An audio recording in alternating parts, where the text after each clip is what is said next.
Good morning, Mrs. Fixit here again. I have this fridge and it's always full of water at the bottom and I have to mop it out every day. It's driving me mad.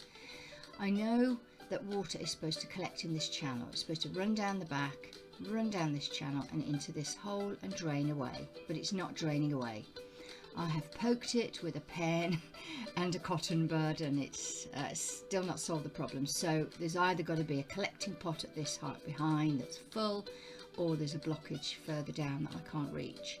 I've already had a poke, as I said.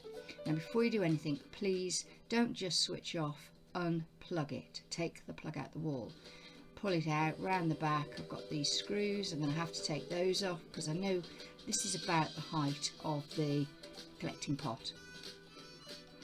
Take a photo so you know what you're doing. And there's a collecting pot. Oh God, look at that. Oh, I'm such a scuzz. So clearly there is a blockage. Now looking in, I found the hole and I've shoved this through with a pen and there it is sticking out the back, and I'm just gonna like floss it. Yeah, floss, floss, floss. I've got to clean that channel because that's clearly where the problem is. And then I did wash the collecting pot before I put it back on. And then lo and behold, 24 hours later, look at this.